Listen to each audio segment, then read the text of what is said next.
જય હિન્દ વિદ્યાર્થી મિત્રો। તો આજે આપણે ફાઇનાન્શિયલ એકાઉન્ટિંગ ફોર મેનેજર્સમાં તમારે જે ત્રીજું ચેપ્ટર છે નફા આયોજન મોડલ, તો તેનો જે દાખલો 2021માં પૂછવામાં આવ્યો હતો તેનો આજે આપણે સોલ્યુશન કરવાના છીએ।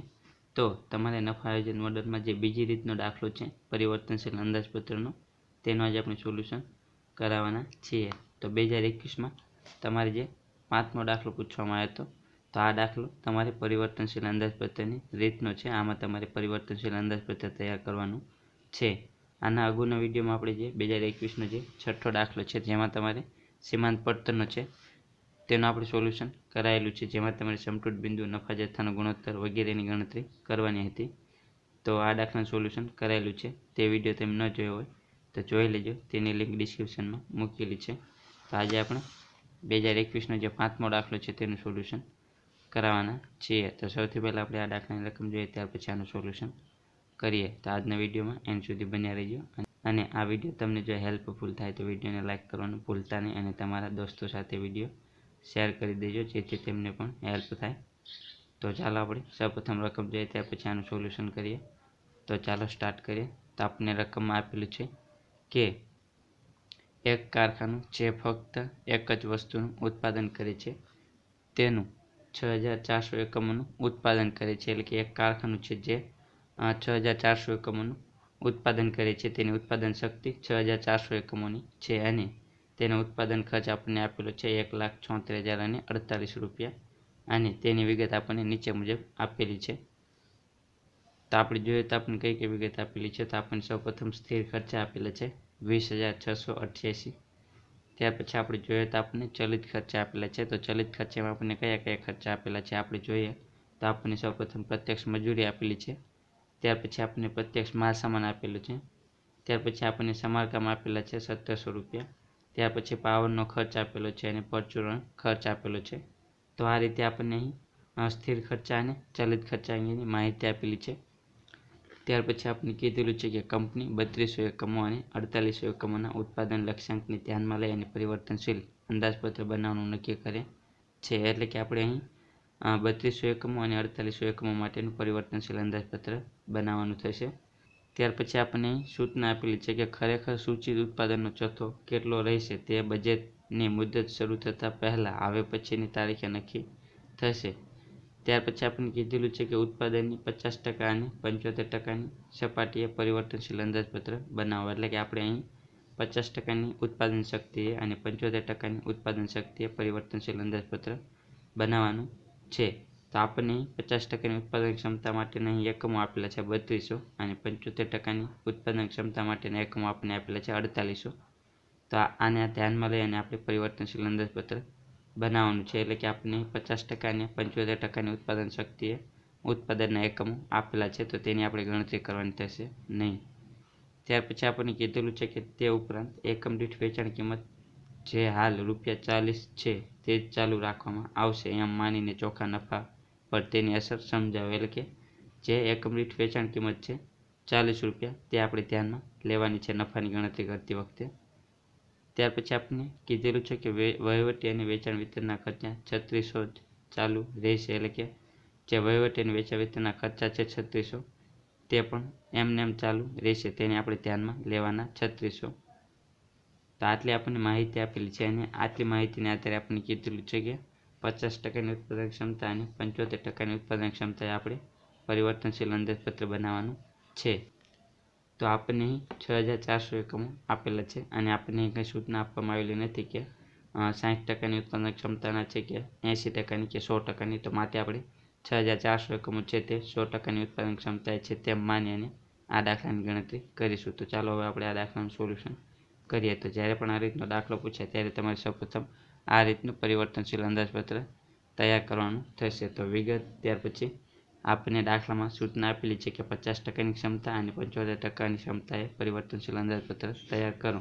તો આપણે 50%ની ક્ષમતા અને 75%ની ક્ષમતા ધ્યાનમાં લઈશું, અને આ બંને માટેના એકમો, તો એકમો પણ આપણને આપેલા છે। તો આપણને કીધેલું છે 3200 એકમો અને 4800 એકમો ધ્યાનમાં લેવાના। તો આપણે 50%ની ક્ષમતા માટે 3200 એકમ ધ્યાનમાં લઈશું, અને 75%ની ક્ષમતા માટે 4800 એકમ ધ્યાનમાં લઈશું। આપણને એકમો આપેલા છે, આપણને જો દાખલામાં એકમો આપવામાં ન આવ્યા હોય અને આપણને ફક્ત કીધું હોય કે 50% અને 75% ક્ષમતાએ પરિવર્તનશીલ અંદાજપત્ર તૈયાર કરો. તો આપણે એકમોની ગણતરી કરવાની થશે. ત્યારે આપણે એકમોની ગણતરી કઈ રીતે કરશું? તો આપણને જે 6400 એકમો આપેલા છે તે આપણે એમ માનવાનું કે 100%ની ક્ષમતાના છે, કારણ કે આપણને કંઈ સૂચના આપવામાં આવેલી નથી. તો આપણે ત્રિરાશિ મૂકીશું કે 100%ની ઉત્પાદન ક્ષમતા માટેના એકમો 6400, તો 50%ની ઉત્પાદન ક્ષમતા એ કેટલા એકમો આવશે? તો 3200 એટલે કે 3200 એકમો આવશે. તે આપણને આપેલા જ છે. તેવી જ રીતે 75% ક્ષમતા માટે આપણે ગણતરી કરીએ તો 100%ની ક્ષમતાએ ઉત્પાદનના એકમો 6400, તો 75%ની ઉત્પાદન ક્ષમતા એ કેટલા? તો આપણને મળશે 4800. તો બંને ક્ષમતાના એકમો આપણને અહીં આપેલા જ છે, તો માટે આપણે ડાયરેક્ટ આ ધ્યાનમાં લઈશું 3200 એકમો અને 4800 એકમો. જો આપણને દાખલામાં એકમો આપવામાં ન આવેલા હોય તો આપણે તે રીતે ગણતરી કરીશું. ત્યાર પછી આપણને જે દાખલામાં ચલિત ખર્ચ આપેલા છે તે આપણે ધ્યાનમાં લઈશું. તો સૌપ્રથમ આપણે પ્રત્યક્ષ માલ સામાનને ધ્યાનમાં લઈશું. તો આપણને કેટલો આપેલો છે? 49280. તો આ આપણને કેટલા એકમો માટેનો આપેલો છે? તો આપણને 6400 એકમો માટેનો આપેલો છે. તો આપણે અહીં કેટલા એકમો માટે ગણતરી કરવાની છે? 3200 અને 4800 એકમો માટે, એટલે કે 50%ની ક્ષમતા અને 75%ની ક્ષમતા માટે. તો આપણે સૌપ્રથમ જે પ્રત્યક્ષ માલ સામાન છે તેની એકમ દીઠ ગણતરી કરીશું. તો પ્રત્યક્ષ માલ સામાનની એકમ દીઠ ગણતરી. તો આપણને પ્રત્યક્ષ માલ સામાન એકમ દીઠ કેવી રીતે મળશે? તો કુલ માલ સામાન કેટલો આપેલો છે આપણને? 49280 અને કેટલા એકમોનો આપેલો છે? 6400 એકમો માટે. તો આપણને મળશે એકમ દીઠ માલ સામાન 7.70. તો એકમ દીઠ માલ સામાન આપણે ધ્યાનમાં લઈશું તો 7.70 આપણે ધ્યાનમાં લઈશું પ્રત્યક્ષ માલ સામાન એકમ દીઠ. ત્યાર પછી કેટલા એકમો છે? 3200 એકમો. તો 7.70 ગુણ્યા 3200 એટલે કે 24640 મળશે. તેવી જ રીતે 4800 એકમો માટે તો કે 7.70 ગુણ્યા 4800, તો આપણને મળશે 36960. તો આ રીતે આપણને પ્રત્યક્ષ માલ સામાન 3200 અને 4800 એકમો માટે મળશે. ત્યાર પછી આપણે બીજી રીતે આની ગણતરી કરવી હોય તો પણ કરી શકીએ છીએ. આપણને અહીં કંઈ સૂચના આપેલી નથી કે કેટલા ટકાની ક્ષમતાએ છે, એટલે કે આપણે 100%ની ક્ષમતાએ 6400 એકમો છે તેમ આપણે માનવાનું. તો આ જે પ્રત્યક્ષ માલ સામાન છે 49280 તે 100% છે. તો આપણે 50% અને 75% માટે કઈ રીતે ગણતરી કરશું? તો 49280 ગુણ્યા 50% આપણે કરીશું તો આપણને મળશે 24640. અને તેવી જ રીતે 49280 ગુણ્યા 75% કરશું તો આપણને મળશે 36960. તો આપણને ડાયરેક્ટલી આપણને 50% અને 75%ની ક્ષમતા માટે પ્રત્યક્ષ માલ સામાન મળશે. પરંતુ આપણે આ દાખલામાં આપણને 100%ની ક્ષમતા આપેલા છે એટલા માટે આપણે આ રીતે ગણતરી કરી શકીએ છીએ. પરંતુ આપણને અમુક દાખલામાં અહીં સૂચના આપીએ છીએ કે 60% કે 80%ની ઉત્પાદન શક્તિએ વિગત આપી હોય આપણને, ત્યારે આપણે આ રીતે ગણતરી નહીં કરવાની. ત્યારે આપણે સૌપ્રથમ પ્રત્યક્ષ માલ સામાનની એકમ દીઠ ગણતરી કરવાની અને ત્યાર પછી જેટલા એકમો હોય તેની સાથે આપણે ગુણાકાર કરવાનો, તે રીતે આપણે ગણતરી કરવાની. ત્યાર પછી આપણને બીજો પોઈન્ટ આપેલો છે પ્રત્યક્ષ મજૂરી. તો તે આપણે ધ્યાનમાં લઈએ 1,02,400. તો આના માટે પણ આપણે એકમ દીઠ ગણતરી કરીએ. તો જેમ આપણે પ્રત્યક્ષ માલ સામાન માટે ગણતરી કરી તેવી રીતે પ્રત્યક્ષ મજૂરી માટે ગણતરી કરીએ. તો પ્રત્યક્ષ મજૂરી એકમ દીઠ, તો કુલ મજૂરી અને છેદમાં એકમો. તો કુલ મજૂરી આપણે કેટલી આપેલી છે પ્રત્યક્ષ? 1,02,400. તો તે ધ્યાનમાં લઈશું. અને કેટલા એકમો માટે? તો કે 6400 એકમો માટેની. તો 6400 એકમો એટલે કે આપણને મળશે એકમ દીઠ 16 રૂપિયા. તો તે આપણે ધ્યાનમાં લઈશું. મજૂરી એકમ દીઠ 16 રૂપિયા. તો કેટલા એકમો છે આપણે? 50%ની ક્ષમતાએ 3200 એકમો. તો 16 રૂપિયા ગુણ્યા 3200 એકમો એટલે કે 51200 મળશે. તેવી જ રીતે 75%ની ક્ષમતા માટે આપણે જોઈએ તો 4800 એકમો ગુણ્યા 16 રૂપિયા, તો આપણને મળશે 76800.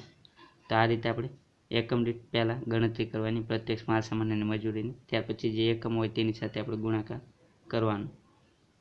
તે સિવાય આપણે બીજી રીતે ગણતરી કરવી હોય તો આપણે બીજી રીતે ગણતરી કરવી હોય તો 1,02,400ના 50% કરીશું અને 1,02,400ના 75% કરશું તો પણ આપણને ડાયરેક્ટ પ્રત્યક્ષ મજૂરી મળશે. પરંતુ આપણે આ રીતે વર્કિંગ નોટ કરી અને એકમ દીઠ પ્રત્યક્ષ મજૂરી અને એકમ દીઠ પરોક્ષ પ્રત્યક્ષ માલ સામાન આ બંનેની ગણતરી કરવાની. ત્યાર પછી એકમો સાથે આપણે ગુણાકાર કરવાનો. ત્યાર પછી આપણને સમારકામ આપેલું છે તો તે આપણે ધ્યાનમાં લઈશું. 1700 આપેલા છે. તો સમારકામ આપણને કેટલા એકમો માટેના આપેલા છે? 1700, 6400 એકમો માટેના. તો આમાં આપણે બીજી રીતે ગણતરી કરશું સમારકામ માટેની. તો તો આપણે જે ગણતરી કરી એકમ દીઠ માલ સામાન અને એકમ દીઠ મજૂરી તે રીતે આપણે ગણતરી કરીએ તો પણ ચાલે, અને આ રીતે ગણતરી કરીએ તો પણ ચાલે. તો આપણે સમારકામ માટે બીજી રીતે ગણતરી કરશું. તો આપણે ત્રિરાશિ મૂકીશું કે આપણને જે એકમો આપેલા છે 6400, તેના માટે આપણને સમારકામ કેટલું આપેલું છે 1700. તો આપણે ત્રિરાશિ મૂકીશું કે 6400 એકમો માટે સમારકામ કેટલું 1700. તો 3200 એકમો માટે કેટલું આવશે 850. તેવી જ રીતે આપણે 4800 એકમો માટે ગણતરી કરીએ તો 6400 એકમો માટે સમારકામ 1700 આપેલું છે. તો 4800 એકમો માટે કેટલા આવશે 1275. તો આ રીતે પણ આપણને સમારકામ મળશે. તો 3200 એકમો માટે 850 અને 4800 એકમો માટે 1275. તો આપણે તે ધ્યાનમાં લઈશું. સમારકામ ખર્ચ 3200 એકમ માટે 850 અને 4800 એકમ માટે 1275. તો આ રીતે આપણે ગણતરી કરી શકીએ. ત્યાર પછી પાવર. તો પાવર આપણને આપેલો છે 1440. તો આપણે જેમ સમારકામ માટે ગણતરી કરી તેવી જ રીતે પાવર ખર્ચ માટે ગણતરી કરવાની. તો ત્રિરાશિ મૂકીશું. સૌપ્રથમ 3200 એકમ માટે ગણતરી કરીએ તો આપણી પાસે કેટલા એકમો આપેલા છે 6400. તેના માટેનો પાવર ખર્ચ કેટલો આપેલો છે 1440. તો આપણે ત્રિરાશિ મૂકવાની કે 6400 એકમ માટે પાવર ખર્ચ 1440. તો 3200 એકમ માટે કેટલો આવશે તો 720. તેવી જ રીતે 4800 એકમ માટે આપણે ગણતરી કરવાની કે 6400 એકમ માટે પાવર ખર્ચ 1440. તો 48 એકમ માટે કેટલી તો 1080 આવશે. તો આ રીતે આપણે ગણતરી કરવાની. તો આપણને પાવર ખર્ચ મળશે 3200 એકમ માટે 720 અને 4800 એકમ માટે 1080. તેવી જ રીતે આપણને પરચુરણ ખર્ચ આપેલો છે 540 6400 એકમ માટે. તો તેના માટે પણ આપણે ત્રિરાશિ મૂકીએ. સૌપ્રથમ 3200 એકમ માટે તો 6400 એકમ માટે પરચુરણ ખર્ચ 540. તો 3200 એકમ માટે કેટલા 270. તેવી જ રીતે 4800 એકમ માટે ગણતરી કરીએ કે 6400 એકમ માટે પરચુરણ ખર્ચ 540. તો 48 એકમ માટે કેટલા તો 405. તો આ રીતે આપણે ગણતરી કરવાની. તો પરચુરણ ખર્ચ આપણે ધ્યાનમાં લઈશું. 3200 એકમ માટે 270 અને 4800 એકમ માટે 405. તો આ રીતે આપણને પરચુરણ ખર્ચ મળશે. ત્યાર પછી આપણે દાખલામાં સ્થિર ખર્ચા આપેલા છે તો તે આપણે લખીશું. તો સ્થિર ખર્ચા તો આપણને કેટલા આપેલા છે 20688. તો સ્થિર ખર્ચા 100%ની ક્ષમતા હોય, 50%ની ક્ષમતા હોય કે 75%ની ક્ષમતા હોય, દરેક ક્ષમતા કેવા રહેશે સરખા રહેશે, તેમાં ફેરફાર આવશે નહીં. તો સ્થિર ખર્ચા આપણે જે આપેલા છે તે જ આપણે ધ્યાનમાં લઈશું. 20688 20688. ત્યાર પછી આપણને દાખલામાં સૂચના આપેલી છે કે વહીવટી વેચાણ અને વિતરણના ખર્ચ 3600 છે તે જ ચાલુ રહેશે. તો તે આપણે ધ્યાનમાં લઈશું. વેચાણ વિતરણના ખર્ચા 3600 અને 3600. તો હવે દાખલામાં બધી વિગત આપણને જે આપેલી છે તે આપણે ધ્યાનમાં લીધી. તો હવે આપણે આનો ટોટલ કરીશું. તો સૌપ્રથમ 50% ક્ષમતા માટે આપણે ટોટલ કરીએ આ બધાનો તો આપણને મળશે કુલ પડતર 1,01,968. તેવી જ રીતે 75%ની ક્ષમતા માટે આપણને મળશે 1,40,808. ત્યાર પછી આપણે કુલ પડતરમાં નફો પ્લસ કરશું તો આપણને કુલ વેચાણ મળશે. તો આપણને અહીં નફાની ગણતરી આપણને કરવાનું કીધેલું છે.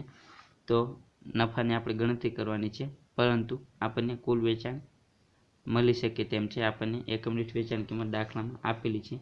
તો આપણને એકમ દીઠ વેચાણ કિંમત દાખલામાં કેટલી આપેલી 40. તો એકમ દીઠ વેચાણ કિંમત 40 અને કેટલા એકમો છે દાખલામાં તો 50%ની ક્ષમતા માટે કેટલા એકમો 3200 અને 75% માટે 4800. તો એકમ દીઠ વેચાણ કિંમત 40 ગુણ્યા કેટલા એકમો 3200. તો આપણને કુલ વેચાણ કેટલું મળશે 1,28,000 50%ની ક્ષમતા માટે. તેવી જ રીતે 75% ક્ષમતા માટે કેટલા એકમો 4800. તો 4800 ગુણ્યા 40 એકમ દીઠ વેચાણ કિંમત. તો કુલ વેચાણ કેટલું મળશે 1,92,000. ત્યાર પછી જે કુલ પડતર છે તેમાંથી આપણે વેચાણ બાદ કરશું તો આપણને નફો મળશે. તો જે કુલ વેચાણ છે 1,28,000 તેમાંથી આપણે પડતર બાદ કરશું 1,01,968. તો આપણને મળશે નફો 24,032 રૂપિયા. તેવી જ રીતે કુલ વેચાણ 1,92,000 તેમાંથી કુલ પડતર 1,40,808 બાદ કરશું તો આપણને નફો મળશે 51,192. તો આ રીતે આપણે નફાની ગણતરી કરવાની છે. આપણને અહીં નફાની ગણતરી કરવાનું કીધેલું હતું દાખલામાં. તો આપણને નફો 50%ની ક્ષમતા માટે 26,032 રૂપિયા મળશે અને 75%ની ક્ષમતાએ 51,192 મળશે. તો તો આ રીતે આ દાખલાની ગણતરી કરવાની હતી. તો આ દાખલો તમને 2021માં પૂછવામાં આવેલો હતો. તો આ દાખલાનું સોલ્યુશન અહીં પૂરું થાય છે.